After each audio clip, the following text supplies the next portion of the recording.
వనపర్తి జిల్లాలో భారీ మోసం వెలుగులోకి వచ్చింది. క్షుద్ర పూజలు చేస్తానని, మీ కుటుంబంపై ప్రాణహాని ఉందని చెబుతూ నిధి మీ పొలంలో ఉందని నమ్మిస్తూ దుర్గా సింగ్ అనే వ్యక్తి దంపతుల నుండి మొత్తం 3,50,00,000 దోచుకున్న ఘటన బయటపడింది. బాబా అని, గురువు అని చెప్పి పూజల పేరుతో మొదట 80 లక్షల రూపాయలు తీసుకున్న దుర్గా సింగ్ తరువాత నిధి బయటకు తీయాలంటే మరిన్ని డబ్బులు అవసరమని చెప్పి దంపతులను వరుసగా 5 సార్లు ఢిల్లీకి తీసుకెళ్లినట్లు బాధితులు ఆరోపిస్తున్నారు. 3 అడుగుల బంగారు విగ్రహం మీ పొలంలో దొరికిందని, దీన్ని అమ్మేస్తే కోట్లు వస్తాయని నమ్మించి భారీ మొత్తంలో నగదు వసూలు చేసినట్లు కూడా తెలిసింది. పిల్లలకు ప్రమాదం ఉందని భయపెట్టడం, వెంటనే పూజలు చేయకపోతే పెద్ద నష్టం జరుగుతుందని బెదిరించడం, ఇలా మోసం సాగిందని బాధితులు కన్నీరు మున్నీరవుతున్నారు. ఈ మేరకు ఇప్పటికే వనపర్తి పోలీస్ స్టేషన్లో ఫిర్యాదు చేసినా, అదోని పోలీసుల వద్ద కూడా ఫిర్యాదులు ఇచ్చినా ఇప్పటి వరకు ఎలాంటి చర్యలు కనిపించలేదని బాధితులు ఆవేదన వ్యక్తం చేశారు. దుర్గా సింగ్తో పాటు ఈ మోసంలో మరికొందరు కూడా చేతులు కలిపి ఉన్నారని అనుమానాలు వ్యక్తమవుతున్నాయి. కోట్ల రూపాయల మోసానికి గురైన దంపతులు తమకు న్యాయం జరిగేలా అధికారులు తక్షణమే చర్యలు తీసుకోవాలని విజ్ఞప్తి చేస్తున్నారు.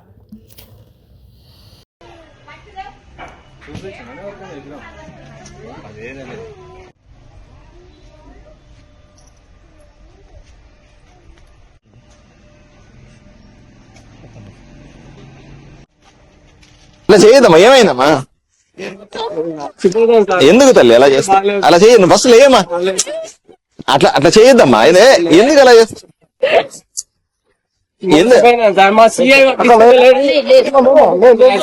కూర్చో అట్లా చేయొద్దమ్మా. ఎంత ఇబ్బంది పడుతున్నాం సార్. కూర్చోండి, పట్టించుకుంటలేడు సార్. కూర్చోండి. ఏమైంది చెప్తే కదా. ఇదే సార్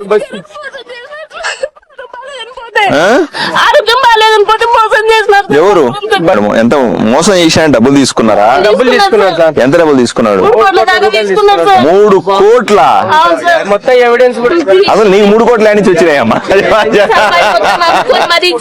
అమ్ముకొని ఇచ్చినారు సార్. హైదరాబాద్ అమ్ముకున్నాయి సార్. ఎవిడెన్స్ చనిపోతాడని చెప్పి బెదిరించి మరీ తీసుకున్నారు సార్.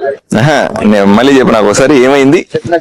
ఆరోగ్యం బాగాలేకపోతే ఇక్కడ వచ్చి నీకు ఆరోగ్యం బాగాలేకుండా బాగాలేకపోతే ఏమైంది? ఎక్కడికి వచ్చినావు? బైచిగేర్లకి ఎందుకు వచ్చినావు? దుర్గా సింగ్ దగ్గర ఆయన మంచిగా చెప్తాడని వేరే చెప్తే వచ్చిన జాతకాలు చెప్తాడా వీడు? దేవుడు ఈయనకి దేవుడు వస్తాడా? పేర్లగా ఎవరు చెప్పినారు మీకు అడిగి రమ్మని? సరే వచ్చినారు, ఏమైంది మళ్ళీ? ఇంకా అదే సార్, ఇంట్లో మీ పొలంలో ధనం ఉంది కాబట్టి తీసిండు సార్. ఇక్కడే ఉన్నాయి అన్ని, మొత్తం ఉన్నాయి. ఇక్కడే ఉన్నాయి సార్. ఇక్కడ లక్ష్మీ విగ్రహం వచ్చిందా? వాడు ముందే పెట్టింటాడు విగ్రహం, నాకు చూపిస్తానని వీళ్ళు తీసి చూపించినాడు. చూడండి ఇట్లుంటది. తీయకపోతే మేము మా పిల్లలు బెదిరించింది సార్ మమ్మల్ని. చచ్చిపోతారని భయపడి మీరు డబ్బులు ఇచ్చినారు. మాట్లాడుతున్నారా? నిజంగా సార్, ప్రామిస్ సార్, దేవుడి మీద కొట్టు సార్. వాళ్ళు పేరు ఎప్పుడు తిరుగుతున్నారో మాకు తెలియదు సార్. మేము వాళ్ళతో మాట్లాడొచ్చినాం, వీళ్ళతో మాట్లాడొచ్చినాం అని చెప్పేసి మమ్మల్ని అక్కడి నుంచి మళ్ళీ ఇంటికి తీసుకొచ్చేవారు సార్. దానికోసం కూడా మస్తు డబ్బులు కట్టించుకున్నారు సార్. మొత్తం మీద డబ్బులు మొత్తం నష్టపోయినాం సార్. మాకున్న పొలము, ఇండ్లు, ఫ్లాట్ అన్ని అమ్మేసుకోవడానికి ఇచ్చుకున్నాం సార్. పూజల పేరు చెప్పి పూజలు చేసి సార్. ఇంట్లో గర్భసంచి ఆపరేషన్ కూడా అయింది సార్. గర్భసంచి ఆపరేషన్ అయింది. భూమిలో ఏమేమో మస్తు గుంచిండు సార్. కాదమ్మా, డబ్బులు ఇచ్చినట్లు ఏమన్నా చెక్ రూపంగా ఉన్నాయి సార్.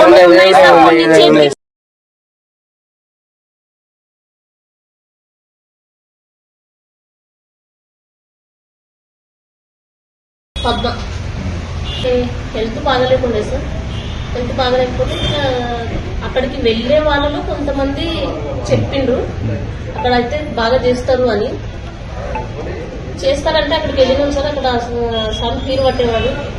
చాలా మంది, చాలా జనాభా కూడా ఉండేది అక్కడ. మీ దగ్గర బయటకు వెళ్ళి దుర్గా సింగ్ సార్, అతని పేరు దుర్గా సింగ్. అక్కడికి వెళ్తే ఆరోగ్యం బాగాలేదనిపోతే, సరే నేను ఒకసారి మీ ఇంటికి ఏమో ఉంది, అది మీ ఇంటి దగ్గర వచ్చి చూస్తాను అన్నాడు సార్. వచ్చిండు, చూసిండు, చూసి వెళ్ళిపోయిండు. పోయి మళ్ళీ ఒకసారి వచ్చిండు. వచ్చి చూసి ఇట్లా మీకు ఈ ఆరోగ్యాలు బాగా కావాలంటే మీ పొలంలో ఇట్లా ఒక విగ్రహం ఉంది, ధనం ఉంది, దానివల్ల మీరు బయటికి రారు, ఇంత ఆరోగ్యాలు బాగా కావు, లేదు అది అంటే మీకు చనిపోయే ప్రమాదం ఉంది అని చెప్పింది. ప్రమాదం ఉంది, దాన్ని తీస్తేనే మీరు బ్రతుకుతారు, లేదంటే ఖచ్చితంగా చనిపోతారని చెప్పింది. దానికి తీయాలి అంటే మీరు డబ్బులు కట్టాలి, దానికి కట్లు కట్టేటివి ఉంటాయి, దానికి పూజలు చేసేటివి ఉంటాయి అని ఇట్లాంటివన్నీ చెప్పిండు. ఇంకా మేమేమనుకున్నామంటే సార్ ప్రాణం కన్నా డబ్బు ఎక్కువైంది కాదు కదా అని ఇట్లా డబ్బులు ఇచ్చినాం సార్.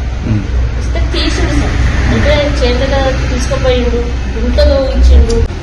గుంట దోగించిన తర్వాత మధ్యలో ఒక 6 నెలలు అట్లా గ్యాప్ ఇచ్చిండు.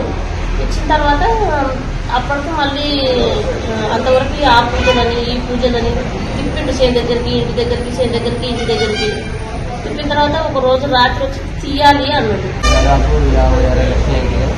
ఇక్కడ కొద్ది కాల్చింది కదా. 60-70 లక్షలను ఈజీ అది తీసినాక మళ్ళీ ఇది అమ్మాలా అని. అది తీసింది సార్. అది ఎట్లా తీసింది అనేది చెప్తాను సార్. ఒక 4 పోయినాము, మేమిద్దరం పోయినాము. వాడు వాళ్ళ డ్రైవర్ ఒకడు వచ్చాడు. తర్వాత వాళ్ళ ఇంకా వేరే వాళ్ళని ఇతన్ని తీసుకొచ్చింది సార్, హైదరాబాద్ నుంచి. రాత్రి పూట పోయినాము.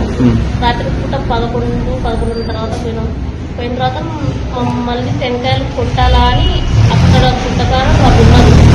అక్కడ నుంచి దూరంగా పంపించింది. మేము పోయి అక్కడ టెంకాయలు కొట్టుకొని వచ్చే వరకు ఆ పూజ చేసి పెద్ద ఎత్తున మంట చేసిండు. మేము వచ్చిన తర్వాత ఆ మంట పైన నీళ్లు చల్లించిండు. మంట కన్నెగా మండిన తర్వాత అది వేడి ఉంటుంది కదా, దాని మీద ఒక 2 బిందెల నీళ్లు చల్లించింది. నీళ్లు చల్లించిన తర్వాత ఈయన దాని దిగి తీయమన్నాడు. అది అది మంట పెట్టినప్పుడు లోపల నుంచి అది ఎంత వచ్చిందని మాకు తెలియదు, వాళ్ళు అక్కడ పెట్టింది మాకు తెలియదు. మొత్తానికి తీసినామని చెప్పింది లక్ష్మీదేవి. తీరు పట్టుకున్నాక మనం ఎట్లా కొన్ని వేల మంది ఉన్నారు సార్ అక్కడ. అంటే మేము హైదరాబాద్ లో ఒక ఇల్లు అమ్ముకున్నాం, ఒక 4 షటర్లు ఉండండి, ఫ్లాట్ అమ్మినాం, నారపల్లిలో ఉండే ఇంకా పొలాలు ఏమంటారన్నా వేరే వాళ్ళ దగ్గర